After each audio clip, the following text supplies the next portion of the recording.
Level अचिंत्य व्यक्तरूपाय निर्गुणाय गुणात्मने समस्त जगदाधार मूर्तये ब्रह्मणे नमः। ये पिछले कक्षाओं में हम लोग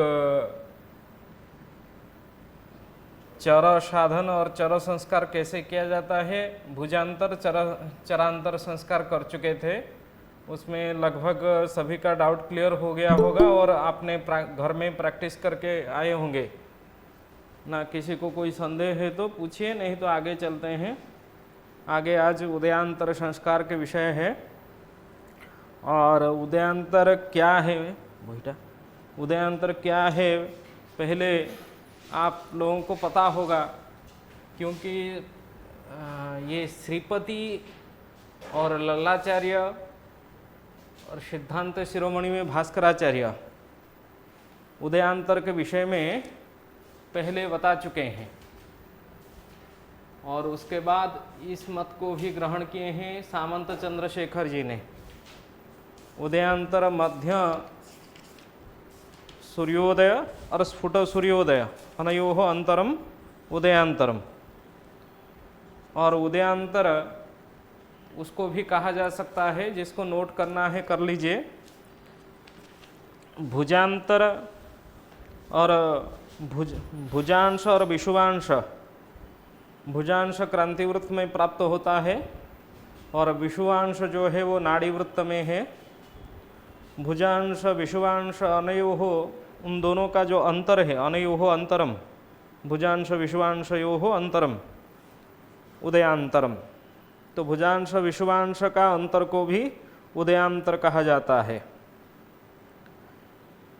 एक ध्रुवप्रोत वृत्त ग्रह को होते हुए जो ध्रुवप्रोत वृत्त हम बनाते हैं, वह ध्रुवप्रोत वृत्त नाड़ीवृत्त में जहाँ संपात करता है, जहाँ लगता है, गोल संधि से उसी स्थान तक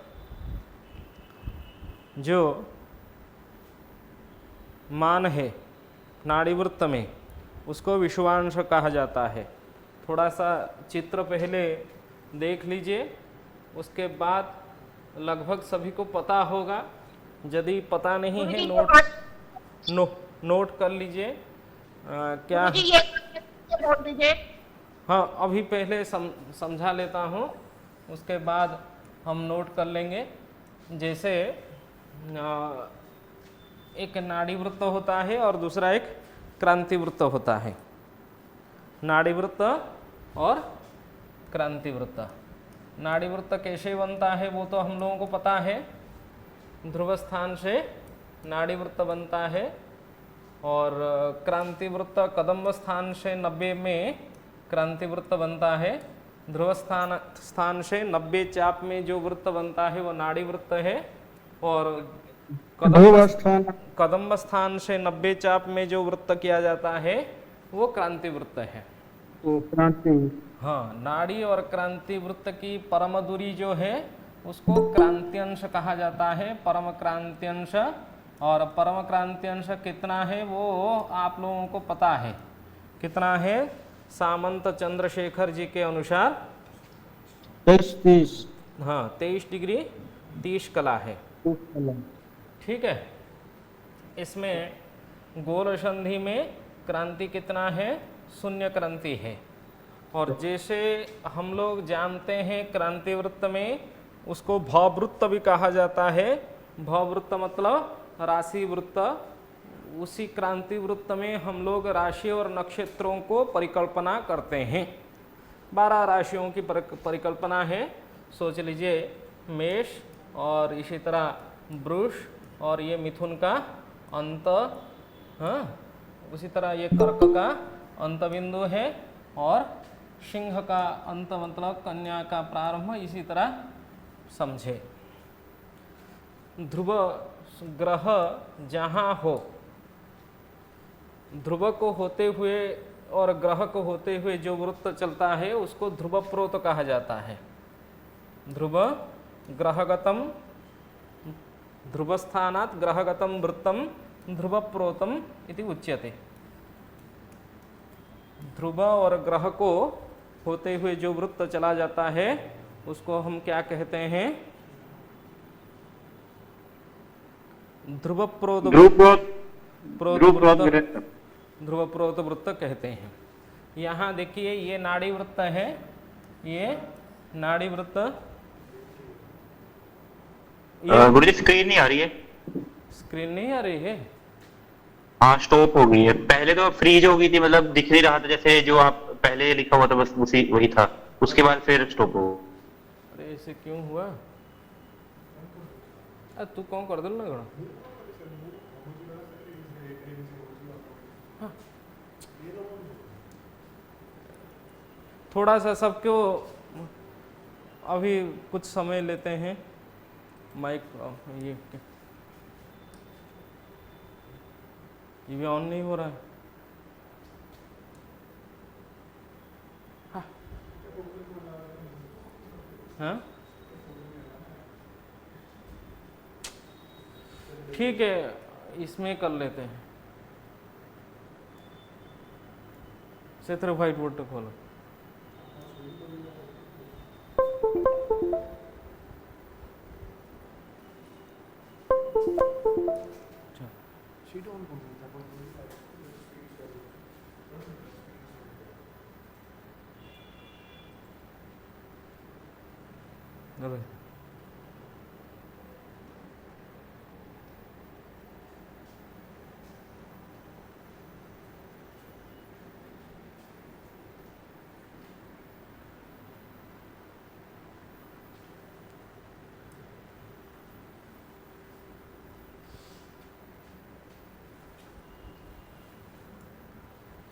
हाँ,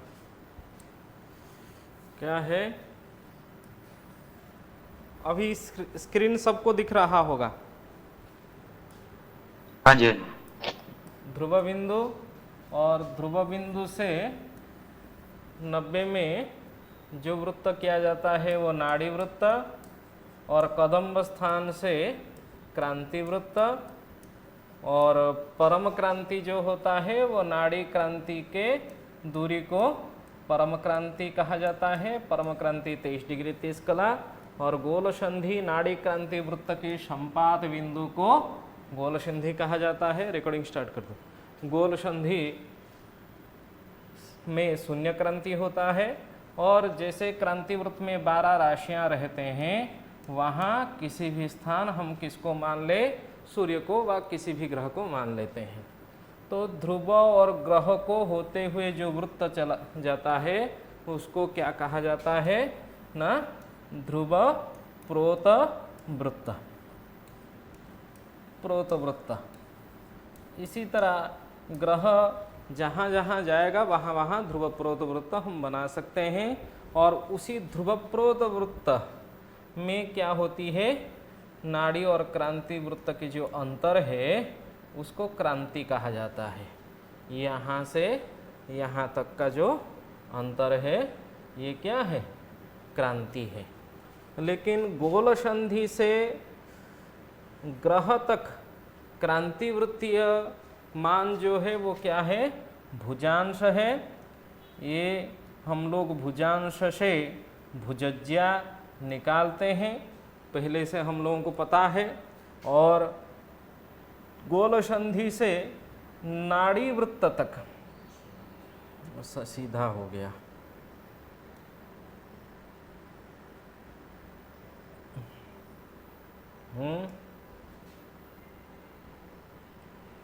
ये वाला मान जो है ये क्या है? विषुवांश। इसको नोट कर लीजिए। विषुवांश और भुजांश। विषुवांश हम किसको कहे? नाड़ी वृत्त में हमको मिला विषुवांश और क्रांति वृत्त में भुजांश। अभी विषुवांश और भुजांश का जो संस्कार करेंगे उसको क्या कहा जाएगा? क्या कहा? भुजांतर, उदयांतर कहा जाएगा। अच्छा उदयांतर। हाँ, जैसे हम गोल संधि को पॉइंट करें, गोल संधि को क्या करें? मुख्य केंद्र बिंदु माने, और जितना हमको भुजांश मिलेगा उस भुजांश से हम क्या करें? एक पूरा वृत्त बना लें। गोल संधि को केंद्र करके भुजांश चापीय मान के द्वारा क्या करें, एक वृत्त बना ले। वह वृत्त नाड़ी वृत्त में जहां संपात करेगी, जैसे यहाँ तो हम नाम दे देते हैं, यहाँ संपात कर रहा है ना, नाड़ी वृत्त में जहां संपात कर रहा है, ये ध्रुवप्रोत वृत्त जहां संपात किया था और गोल संधि से भुजांश चाप के द्वारा जो वृत्त बनाए, त्रिज्या से जो वृत्त बनाए, वहाँ जहाँ संपात किया, ये बिंदु, ये तो से लेके इसको प दे दीजिए। ध्रुवप्रोत वृत्त जहाँ नाड़ी वृत्त में संपात कर रहा है, उस बिंदु को मैं प दे दिया हूँ, और भुजांश चाप के द्वारा जो वृत्त बनाया, उस नाड़ी वृत्त में जहाँ संपात किया, उसको हम तो दे दिए। प से लेके तो तक का मान, ये विषुवत वृत्त में, नाड़ी वृत्त में जितना मान है उसको आप क्या कहेंगे, यही मान क्या कहेंगे, उदयांतर। ये होता है उदयांतर। तभी हम लोगों को कालवृत्त, हम लोग जानते हैं नाड़ी वृत्त को, हमको उदयांतर किस वृत्त में प्राप्त हो रहा है ना, कालवृत्त में, विषुवत वृत्त में प्राप्त हो रहा है। इसीलिए जब उदयांतर की साधन की विधि, सर आवाज इको हुआ है, सर गूंज रही है आवाज। इको हो रही है, नहीं गुड जा रही, क्लियर आ रही। नहीं, ठीक ठीक आ रही है। तो मैडम थोड़ा क्लियर आ गया? आपका चेक कर लीजिए, आपका कहीं मोबाइल और दूसरे किसी का ऑन होगा, इसीलिए इको हो रहा होगा। सर एक सवाल पूछ सकते हैं सर? हाँ पूछ लीजिए।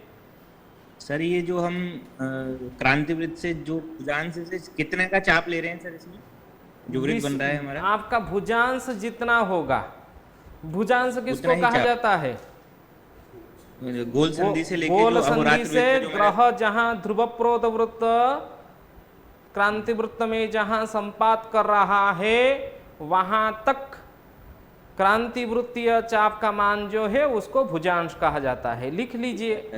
गोल लेकिन सर ये जो वृत्त होगा, ये तो समानांतर होगा हमारे नाड़ी वृत्त के। ये कैसे समानांतर Right. होगा, ध्रुवप्रोत सर, जो हो, ध्रुवप्रोत जो भी आएगा वो तो समानांतर ही होगा ना सर नाड़ी वृत्त के। कैसे कैसे होगा भाई, एक वृत्त जो वृत्त के समानांतर नहीं होगा, वह 90 अंश पर बनेगा। वृत्त हमेशा 90 में चलता है ना। नहीं सर, ध्रुवप्रोत से 90 डिग्री पे हमारा नाड़ी वृत्त बना, और हाँ। ध्रुवप्रोत से ही धुज्य चापान से हमारा एक ग्रह वाला बनेगा। सुनिए दोनों पहले समानांतर- बात सुनिए पहले। कदम्ब स्थान से 90 में क्रांति वृत्त बन रहा है, ध्रुव स्थान से 90 में नाड़ी वृत्त बन रहा है, और हम ध्रुव और ग्रह को होते हुए जो वृत्त लेंगे वो कभी भी उसका मान बराबर नहीं होगा। जो संपात होगा क्रांति वृत्त और नाड़ी वृत्त में, दोनों की मान गोल संधि से बराबर नहीं हो सकता है। कैसे हो ये अहोरात्र वृत्त नहीं है क्या सर?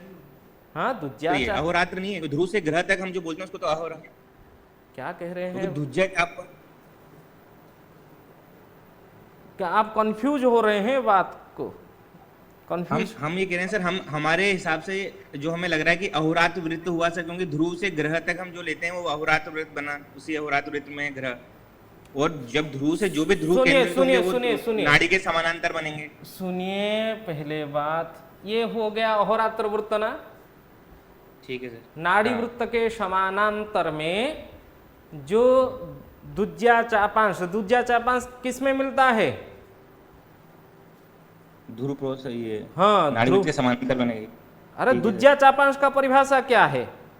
जो ध्रुव प्रोत सर हमारे पास आए सर, हाँ ध्रुव ध्रुव से ग्रह तक जो जाने वाला जो रेखा ध्रुव स्थान से ग्रहम यावत द्वितीय चापांश भवति। द्वितीय सुनिए, सब लोग माइक ऑफ चापांश कीजिए। अहोरात्र वृत्त। अरे भाई माइक ऑफ कर लीजिए सब लोग, एक मैं कहता हूँ। ध्रुव से ग्रह तक ध्रुवप्रोत वृत्त में दुज्या चापांश है, लिख लीजिए। ध्रुव स्थान Yes, से जी गुरु जी। ध्रुव स्थान से ग्रह तक ध्रुवप्रोत वृत्त में, किस प्रोत में? ध्रुवप्रोत वृत्त में क्या है? दुज्या चापांश। उसी का ज्या को दुज्या दुज्या का चापांश है, और इसी दुज्या चापांश से नाड़ी वृत्त के समानांतर में अहोरात्र वृत्त बन रहा है। जब अहोरात्र वृत्त बनेगा तब क्या होगा, अहोरात्र वृत्त के मान नाड़ी वृत्त का मान जितना होगा अहोरात्र वृत्त का मान उतना ही हो सकता है क्या? कभी भी नहीं होगा। क्यों नहीं गुरुजी, अलग अलग रहेगा। कारण क्या समझ लीजिए, नाड़ी वृत्त 90 चाप में बन रहा है, नाड़ी वृत्त ध्रुव से 90 चाप में बन रहा है। दुज्या कभी भी 80 भी हो सकता है, कभी 70 भी हो सकता है, कभी कुछ भी हो सकता है जो 90 चाप से कम होगा, क्योंकि 90 अंश से जब कम हो जाएगा दुज्या चापांश, उसी के द्वारा जो अहोरात्र वृत्त बन रहा है वह वृत्त निश्चित रूप में नाड़ी वृत्त से क्या होगा, कम होगा, समानांतर हो, समानांतर होगा, लेकिन वृत्त का मान जो है वो क्या होगा, कम होगा ना, कम होगा। तो कम होने के कारण आप जो ध्रुवप्रोत वृत्त ग्रह को होते हुए कर रहे हैं वो क्रांति वृत्त में जहां संपात करेगा और नाड़ी वृत्त में भी संपात करेगा। हम क्या कह रहे हैं, भुजांश किसको कहा जा रहा है ना, गोल संधि से ग्रह तक भुजांश है, और विषुवांश किसको कह रहे हैं, क्रांति वृत्त गोल संधि से लेके गोल नाड़ी संधि से वृत्त लेके नाड़ी वृत्त तक विषुवांश है। विषुवांश का मान भुजांश का मान कभी भी बराबर हो सकता है क्या? नहीं होगा, नहीं होगा, अलग होगा। अलग होगा। कब एक होगा, जब गोल संधि में, गोल संधि में गुरुजी वहां पर मिथुनांत में भी हो जाएगा समान गुरुजी। जी जी जी जी, मिथुनांत और में नीचे जाके मिथुनांत में भी, और धनुअंत में, मिथुनांत में और धनु के अंत में जाके जहां जब परम क्रांति होगी, ये देखिए यहां से लेके यहां तक ये परम क्रांति का मान है ना, ये गोल संधि से लेके इस चाप का मान और इस चाप का मान उस समय क्या होगी, बराबर हो जाएगी। इसलिए भुजांश और विषुवांश दोनों मान बराबर। वो अभी क्या हम लोगों को समझना है ना, उदयांतर हम किसको कहते हैं, हमारे भुजांश मान जितना होगा उसी भुजांश से ही गोल संधि से उसको त्रिज्या मानते हुए क्या करेंगे, एक वृत्त बनाएंगे, गोल संधि को केंद्र मानेंगे और गोल संधि को केंद्र मानते हुए भुजांश चाप के द्वारा वृत्त बनाएंगे। समझ रहे हैं? और वह वृत्त जाके नाड़ी वृत्त में जहां संपात करेगा उसको आप एक नाम दे दीजिए, तो करके हम यहां नाम दे दिए, तो तो और प बिंदु, इसको ए दे दीजिए गोल संधि को, ए से लेके प तक था विषुवांश, और यदि ए से लेके ग्र तक भुजांश है, ए से लेके त तक भी क्या होगा, भुजांश होगा। ए तो क्या होगा, क्योंकि भुजांश त्रिज्या के द्वारा हम बना रहे हैं वृत्त गोल संधि को केंद्र मानते हुए, इसीलिए अरे ये भी बंद हो गया, आज क्यों परेशानी हो रही है।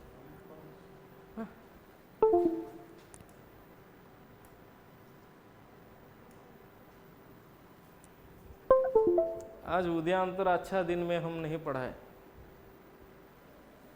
सबको दिख रहा है? दिख रहा है सर, दिख रहा है सर, समझ में आ रहा है सर, आप पढ़ाइए सर। ये क्या हो गया, ए से लेके तक क्या हो गया, ये भी भुजांश हो गया। तो ए से लेके ग्र तक का मान जितना होगा, ए से लेके तो तक का मान भी उतना ही होगा। तो हम यहाँ भुजांश और विषुवांश की जो अंतर होगा उसको क्या कहेंगे, उदयांतर कहेंगे। यही बात हमारा था, ठीक है। अंतर मतलब घटा देने से होगा, भुजांश से विषुवांश घटा देंगे तो हमको क्या मिलेगा, उदयांतर मिल जाएगा। गुरुजी यहाँ विश्वांश से भुजांश घटेगा ना?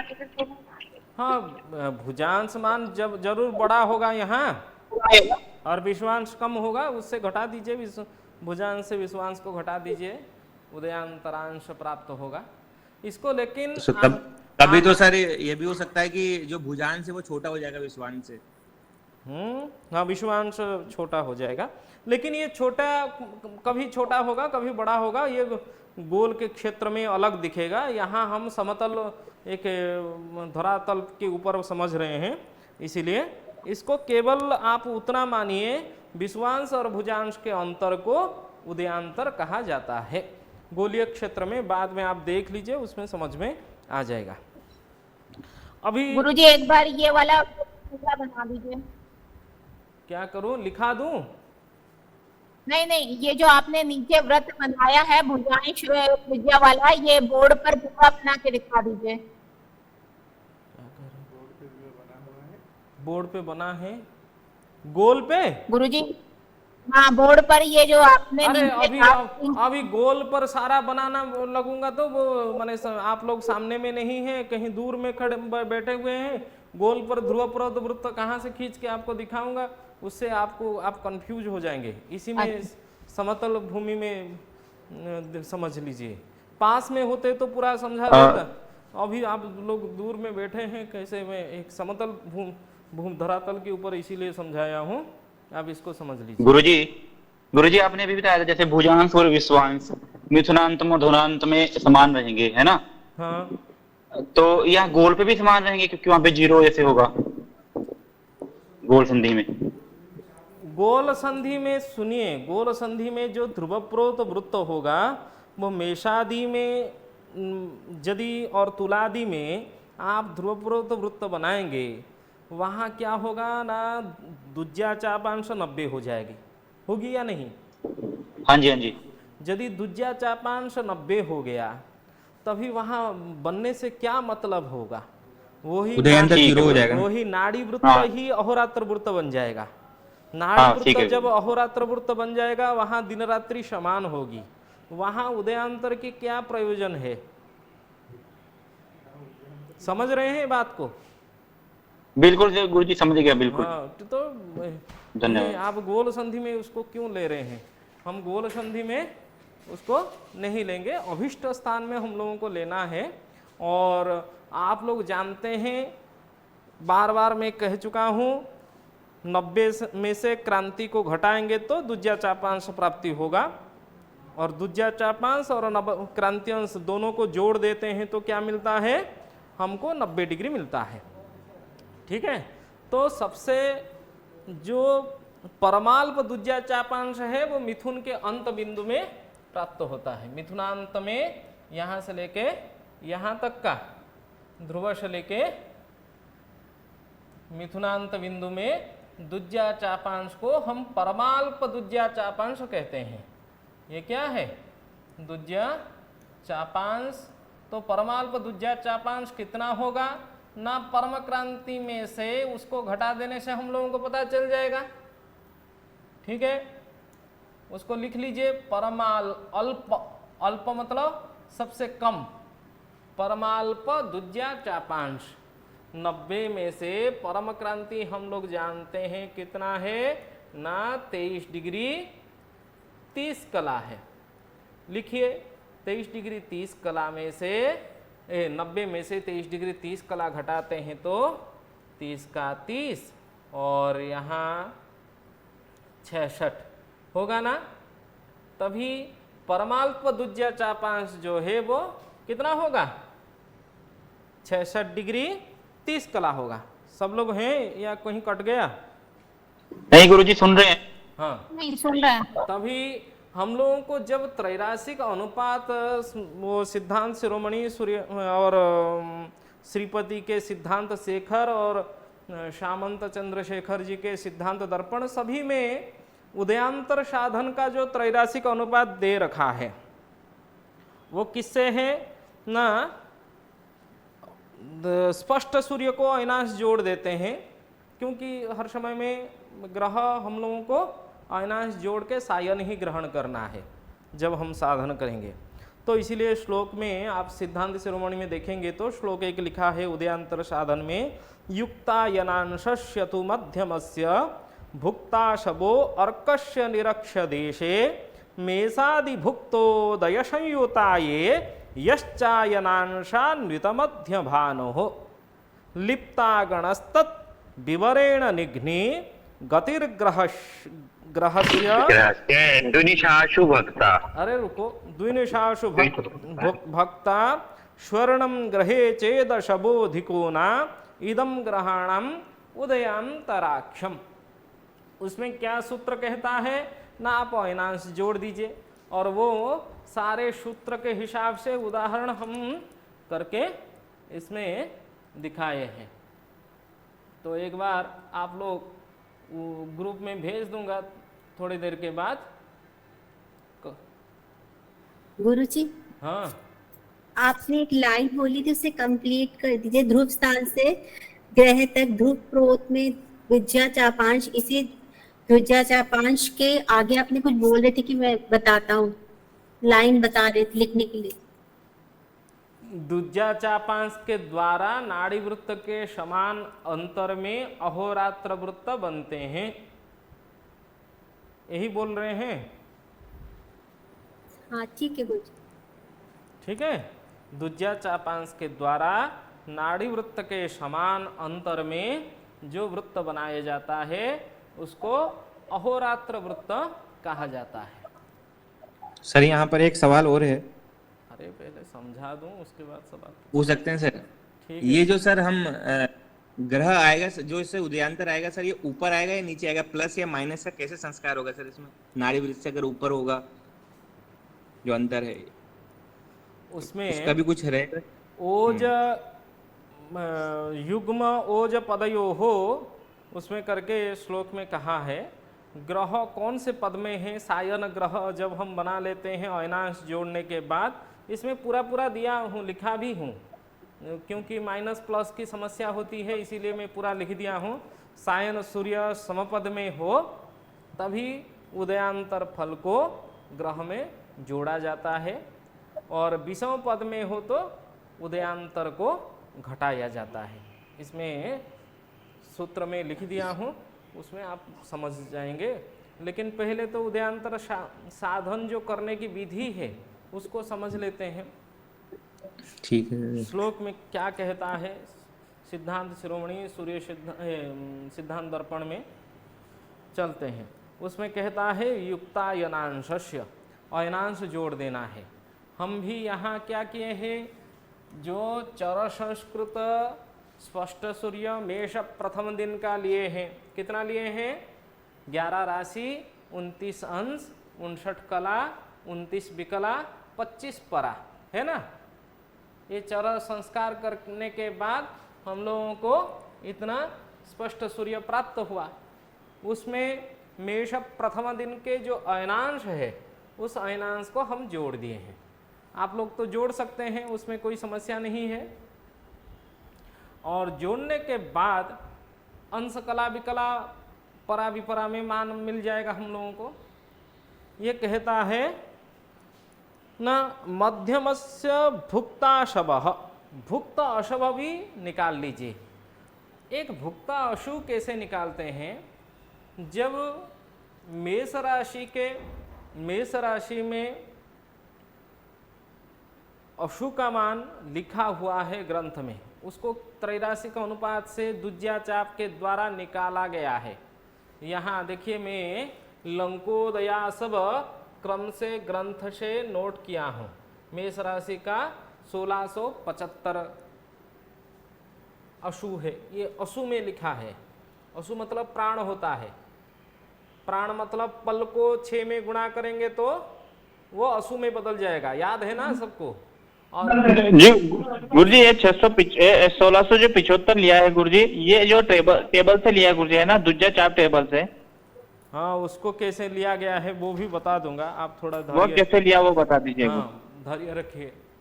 और मिथुन राशि का 1929 है, और कर्क का फिर से उल्टा दिया गया है 1929। ये का उदयाशव है, लंका निरक्ष क्षितिज है जहाँ अक्षांश शून्य है, और निरक्ष अक्षांश का राशियों का उदयमान यहाँ साधन करके किसके द्वारा, दुज्या चापांश के द्वारा, दुज्या के द्वारा त्रैराशिक अनुपात से यह मान लिखा बनाया गया है। और सिंह राशि का उल्टा के 1796, कन्या का 1675। ये 6 राशि का हो गया। इसको फिर से उल्टा देंगे तो कन्या का मान जितना होगा वही तुला का हो जाएगा, और सिंह का मान जितना है वो वृश्चिक का हो जाएगा। उसके बाद उसी तरह धनु, मकर, कुंभ, मीन तक और बाकी 6 राशि का समझ लेना है। समझ गए बात को? यहाँ ये लंकोदयमान ग्रंथ में बताया गया है। उसको निकालने की विधि भी आप संपूर्ण सिद्धांत शिरोमणि, सूर्य सिद्धांत प्रत्येक ग्रंथ में देखेंगे तो लंकोदयमान निकालने की विधि बताया गया है। कैसे?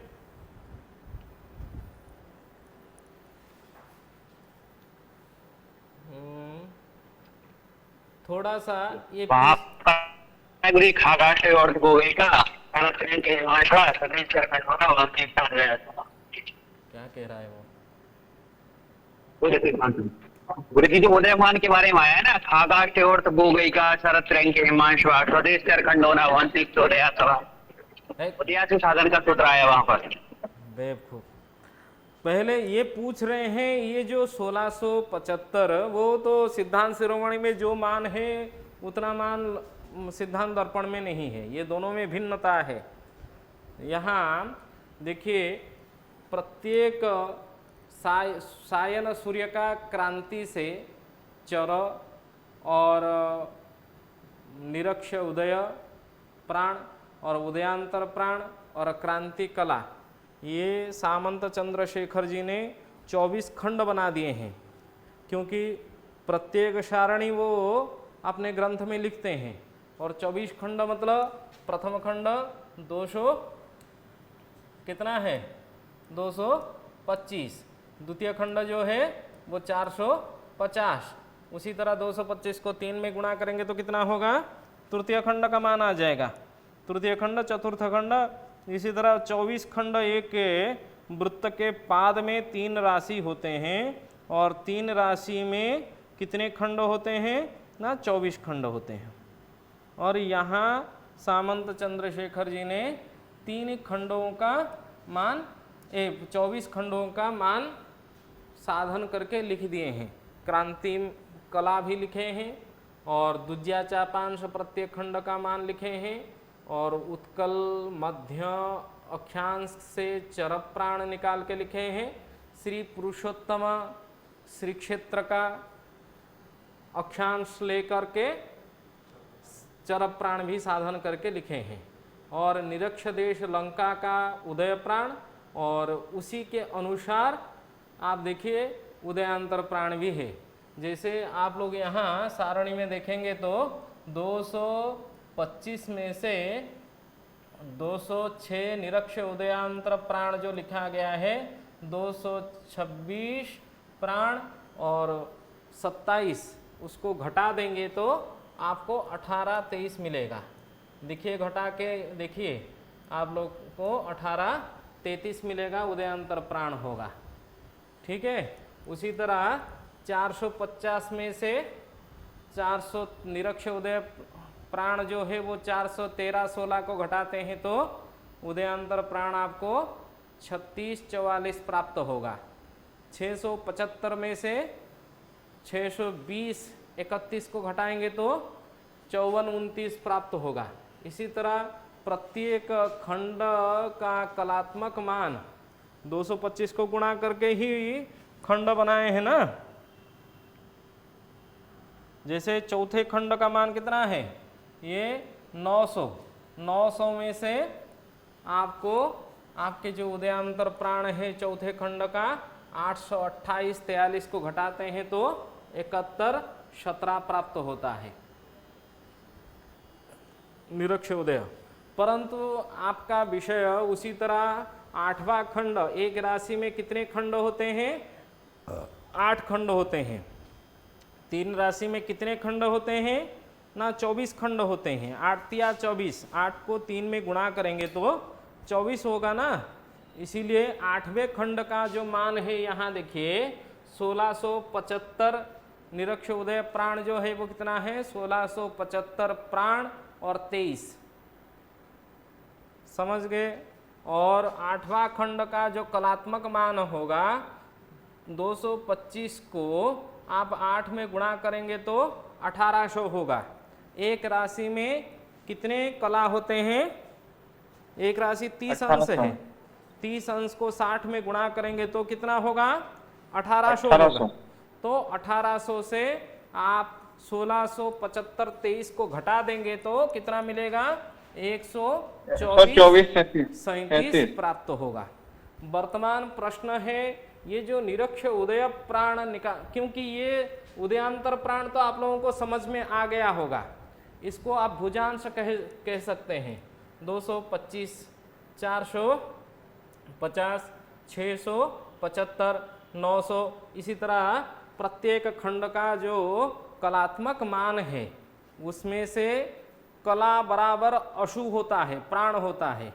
इसीलिए कला से प्राण को घटा देते हो तो क्या होता है, उदयांतर प्राण प्राप्त हो जाता है।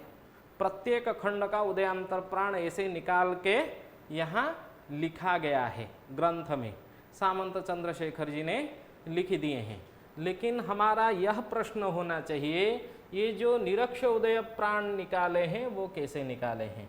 ये मेष राशि का लंकोदय मान 1675 क्यों है, और थोड़ा ऊपर में ले रहा हूँ, देखिए 16 खंड मतलब कितना, 2 राशि मतलब वृषभ राशि, और वृषभ राशि का जो मान अभी हम लोग देख रहे थे लंकोदय मान कितना लिखे थे ग्रंथ में, यहाँ 16 खंड का मान जो है वो कितना लिखा हुआ है, 3470 54। 16 खंड मतलब इस खंड का कलात्मक मान होगा 1800 को 2 में गुणा कर दीजिए, 18 दूने कितना है, 3600।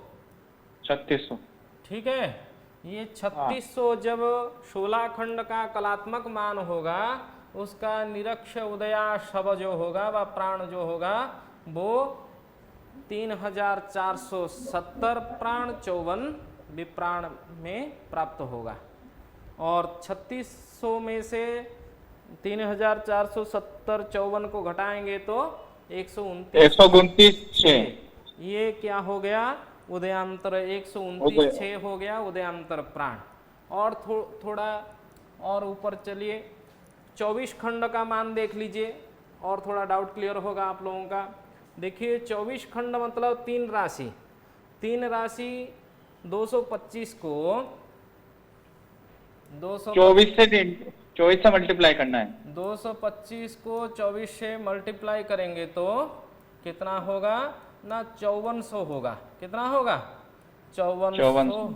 ये पद के अंत में हो जाएगा, पद के अंत में 5400 जब क्या होता है खंड का कलात्मक मान होता है उस समय निरक्ष उदयांतर मान जो है उदय प्राण जो है वो भी 5400 प्राप्त होता है।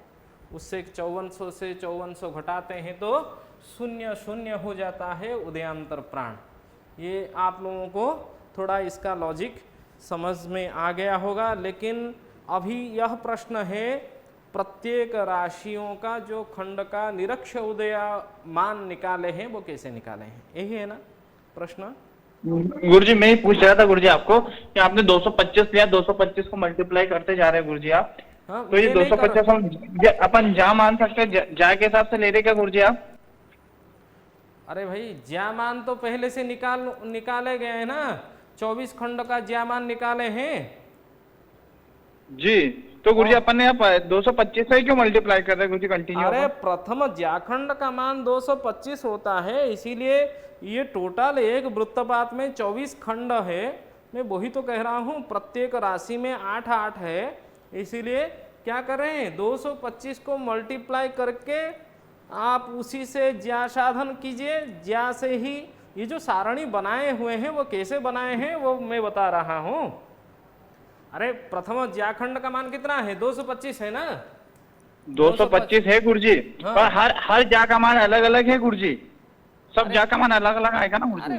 बेवकूफ, 225 यदि भुज माने 225 कला होगा, किसका है, ग्रह स्पष्ट। प्रथम जाखंड का। अरे ग्रह मंद केंद्र हो व कोई भी मान से हम जब ज्या निकालते हैं, यदि कलात्मक मान 225 है उसका ज्या निकालेंगे तो कितना मिलेगा। कलात्मक मान यदि 450 है, द्वितीय खंड का मान कितना है कला, 450 कला, उसका ज्या 450 उसका ज्या निकालेंगे तो आपको कितना मिलेगा, 450 का ज्या जी जी गुरुजी, आ गया फोर- आ गया गुरुजी समझ में। 449 होगा।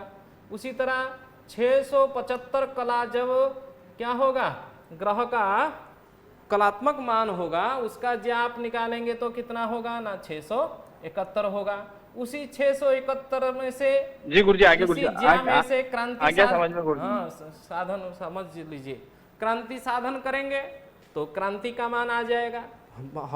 हर त्रैराशिक अनुपात में हम लोग क्या करते हैं, पहले ज्या साधन करते हैं, भुजांश को कला में बदलते हैं, कला में बदलने के बाद 225 में भाग देते हैं ना, 225 में भाग देने के बाद ही उसका हम क्या करते हैं, ज्या साधन करते हैं।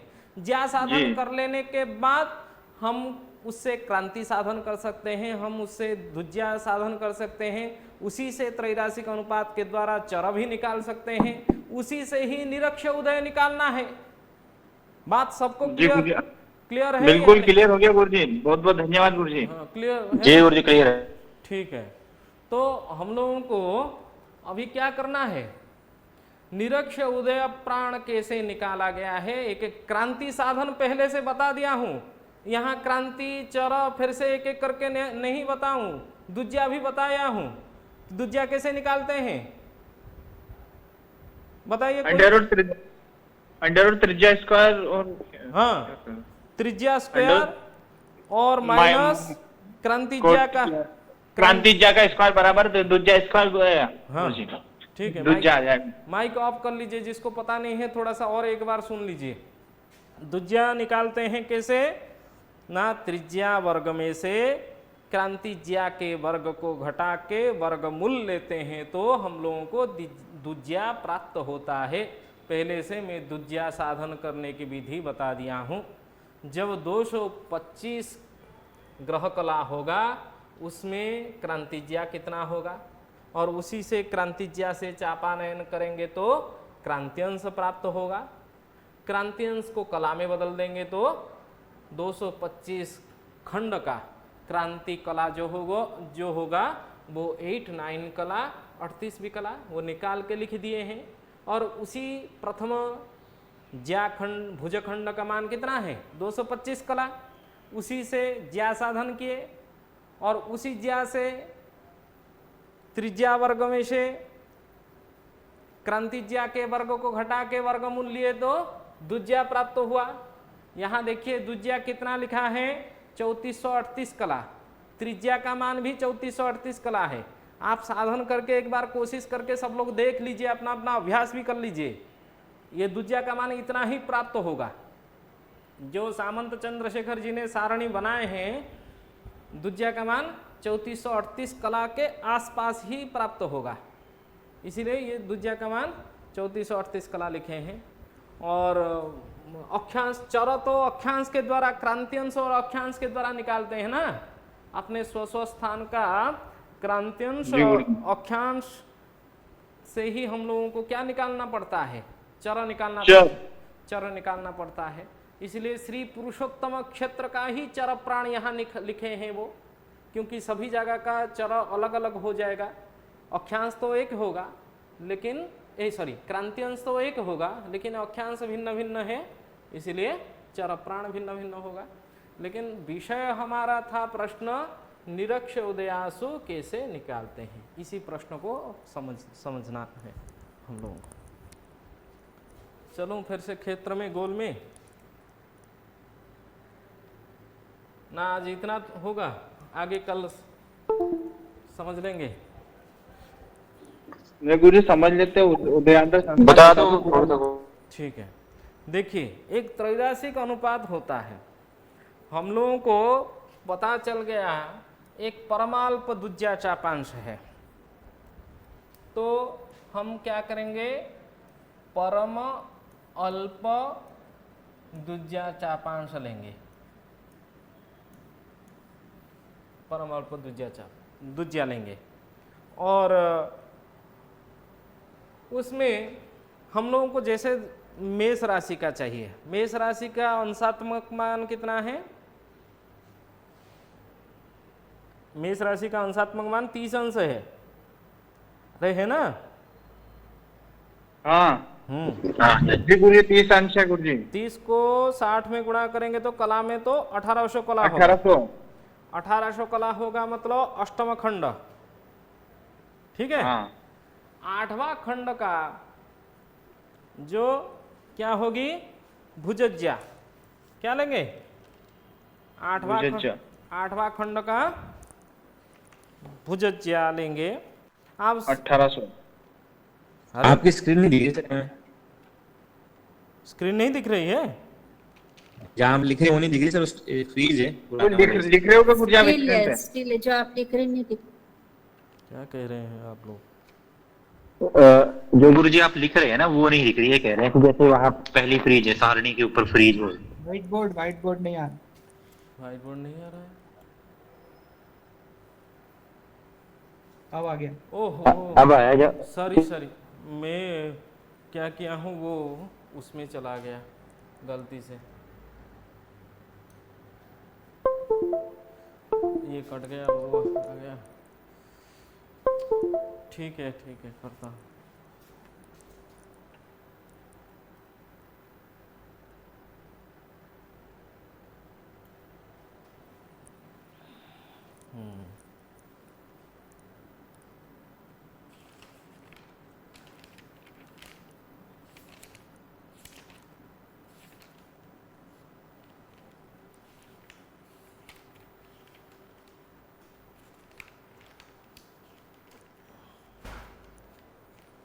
चलिए, क्या किए थे, अभी फिर से लिख रहा हूं, परमाल्प दुज्या क्या लिए हैं, परमाल्प दुज्या त्रैराशिक अनुपात बनाना है, और मेष के अंत में, मेष राशि के अंत के मेषांत लिख देता हूं, मेषांत का क्या करेंगे, मेषांत के ज्या जो है, मेषांत का ज्या क्या होगा, 1800 कला जितना है, 1800 कला 8वां खंड का ज्या, समझ गए, एक राशि में 8 ज्या होते हैं ना जी गुरु जी। हाँ, तो 8वां खंड मेष राशि के अंत में, मतलब 8वां खंड हो गया, 8वां खंड का ज्या का मान जितना है उसको ले जाना है, मेषांत ज्या। और उसी मेष के अंत में, मतलब जब भुजांश 30 अंश होगा, उसी मेष के अंत में जितना क्या होगा, मेषांत की दुज्या, मेषांत की द्युज्या। तो यहाँ एक क्षेत्र बनेगा, मेषांत के दुज्या में, मेषांत के दुज्या में हमको परमाल्प दुज्या प्राप्त होता है, तो मेषांत की ज्या में क्या प्राप्त होगा ना, वहाँ क्या प्राप्त होगा, निरक्ष उदयाशव प्राप्त होगा, निरक्ष उदय ज्या प्राप्त होगा, और उसी ज्या का चापानयन करेंगे तो कैसे करते हैं, एक उदाहरण करके कल समझाएंगे। चापानयन करेंगे तो हमको निरक्ष उदय अशु प्राप्त होगा। सर ये परमार्थ जो दुज्या ये मेषांत के में मिलती है या मिथुन में मिलेगी? अरे मेष के अंत में मतलब 30 अंश, जब मेष के अंत में 30 अंश मतलब 1800 कला, उसके ज्या का मान जितना होगा उसको परमाल्प दुज्या में गुणा करके मेषांत दुज्या में भाग देंगे तो क्या नहीं सर, अभी आपने बोला ना सर राशि के अनुपात मेषांत दुज्या में हमें परमार्थ दुज्या मिल रही है, तो मेषांत दुज्या में कितनी मिलेगी? मेषांत दुज्या में हमें परमार्थ दुज्या कहाँ मिल रही है? हाँ, इस भुज में यह कोटि प्राप्त होगा तो जो मेषांत ज्या भुज में क्या प्राप्त होगा ना, निरक्ष उदय ज्या प्राप्त होगा, वो विषुवत वृत्त में ही प्राप्त होगा। उसको चित्र में समझेंगे तो और थोड़ा अच्छा ढंग से समझ में आएगा। चित्र कल आप लोगों को ग्रुप में भेज के मैं एक बार फोटो खींच के समझा दूंगा तो हो जाएगा क्लियर। ये कि त्रैराशिक अनुपात है और इतना उसी तरह जब मेष के अंत में, उसी तरह वृष के अंत में और मिथुन के अंत में तीनों जगह हो जाएगी। ठीक है, वृषांत की ज्या वृषांत ज्या और उसी का वृषांत का दुज्या आप निकाल लीजिए, वृषांत दुज्या।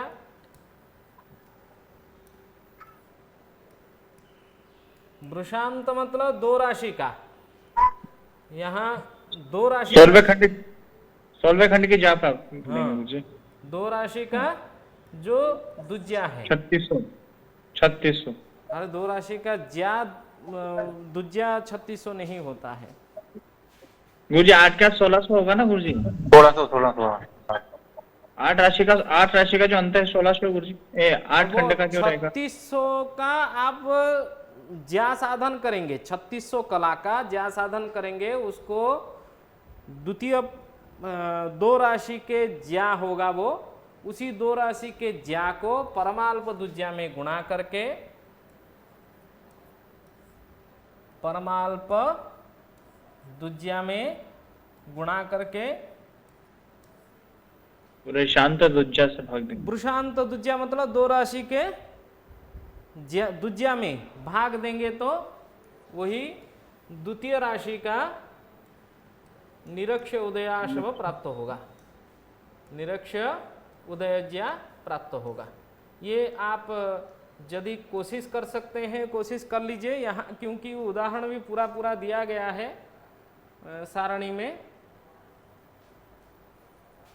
ये कोशिश करेंगे गुरुजी। हाँ, यहाँ लीजिए सर, ये राशि का अनुपात का ना चित्र में समझ में आएगा तो अच्छा रहेगा। चित्र में कल समझा दूंगा, लेकिन त्रैराशिक अनुपात आज लिख दिया हूं तो आप लोगों को इतना समझाया हूं, दिमाग थोड़ा लगाएंगे तो आ जाएगा। ये 8वां खंड का यहाँ लिखा गया ना, 8वां खंड का और 16 खंड का आप निकाल के देख लीजिए, उसमें अभ्यास हो जाएगा। लेकिन ये जो मान आएगा त्रैराशिक अनुपात के द्वारा, यहाँ क्या आएगी, ज्यात्मक मान आएगा, उसका चापानयन करेंगे तो ये अशु में बदलेगा। ठीक है, और चापानयन की विधि थोड़ा सा जिसको पता है वो कर ले, जिसको नहीं पता है मैं समझाऊंगा चापानयन वो कैसे रिवर्स करके करते हैं, समझा दूंगा। और यहाँ निरक्ष उदय प्राण लिखा हुआ है, प्राण जो अशु है वो चापानयन करने से ही प्राप्त होगा। इसी के आसपास का मान आपको ज्या का मान प्राप्त होगा, उसी से चापानयन करेंगे।